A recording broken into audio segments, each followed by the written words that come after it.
Hi guys, it's Melody. Welcome back to our YouTube channel. If you haven't subscribed, please give us a like and a subscribe down below. We would love to have you. Today we're going to be talking about the cornerstone of relationships, which is communication. So this is our mini coaching session number 1. So the first thing I want to say about communication is that this is a common problem that most people across the board have. We don't grow up knowing how to do perfect communication with our partners. And as a result, sometimes, even in the beginning of a relationship, middle or end, anywhere along the lines, we do what's called an ebb and flow. And sometimes we're really good at communication and other times we're really terrible at it.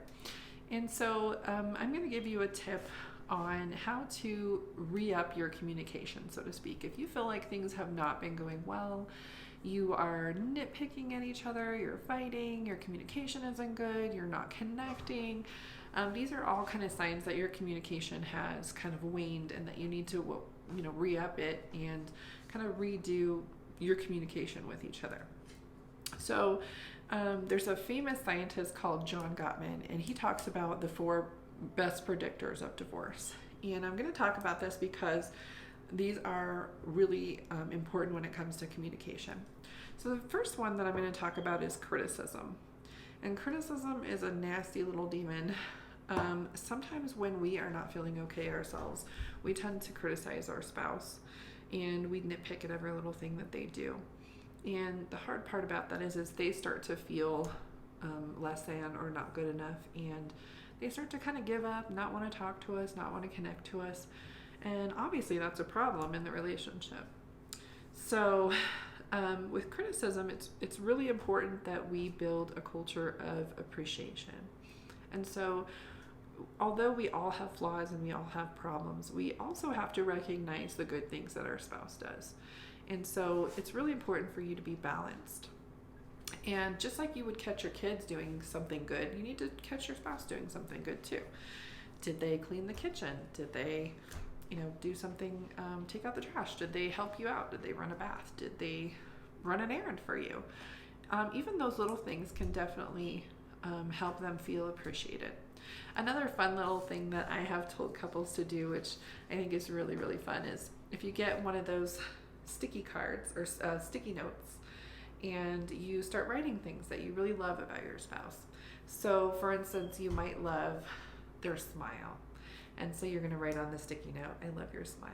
And you're going to hide it in places all over the house, in their shoes, in their underwear drawer, in places that you wouldn't think of, so that when they open that and they find those little surprises all over, that they feel loved and appreciated. So that's a really good way to handle that one. Number 2 is being defensive. So we all have those sticky points where we are all defensive about certain things. Why are we defensive?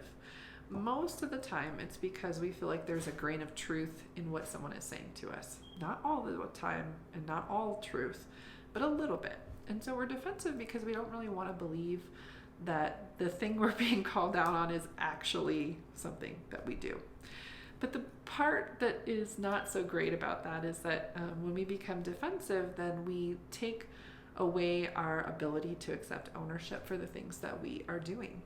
And that makes our spouse feel like we don't take responsibility for everything. So the one recommendation I have for this one is work on taking responsibility. If your spouse says to you, you always interrupt me, then I want you to say, do I do that?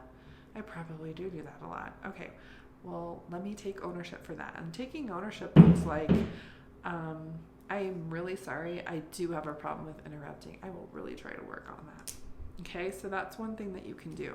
And what that does to your spouse is it takes them out of that place where they feel that they have to constantly point that out for you, and that you're working on that. And then do actually work on it. And how you work on interrupting is consciously tell yourself, I need to stay calm and listen to what my partner is trying to say. The next one is contempt. And contempt is a fancy word for holding a grudge. And a lot of times we see this when partnerships have things in the past that have been hurtful to them, and they can't let those things go, or they continue to bring those up in fights or arguments. And that can be detrimental to relationships because the person feels like they can never overcome the thing that happened. And so when you hold contempt against your partner, you're not giving them an opportunity to grow and change and continue to do good things with you. So really, really try hard to practice internal forgiveness. And remember, forgiveness is for yourself, not necessarily for them. It's for yourself so that you don't let them or the thing that happened destroy your heart any longer.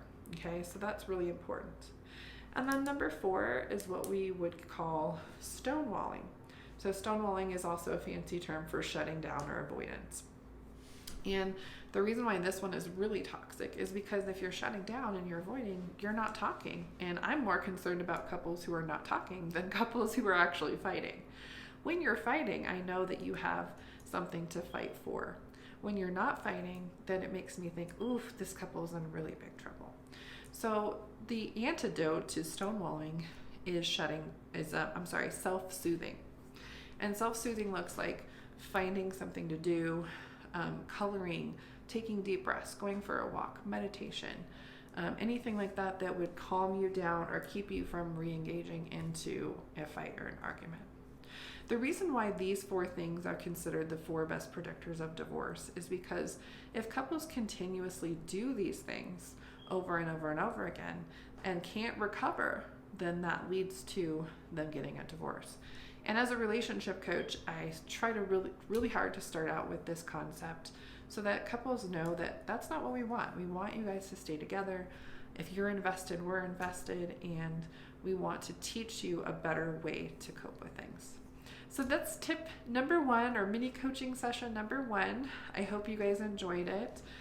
If you have questions, comments, or if you want to talk a little bit further about that, you can also comment on the comments below. And also, like I said again, if you guys can give us a like and a subscribe, there'll be more of this to come. And I really enjoyed being here with you guys today. Like us on our Facebook page, our Instagram, and check out our website.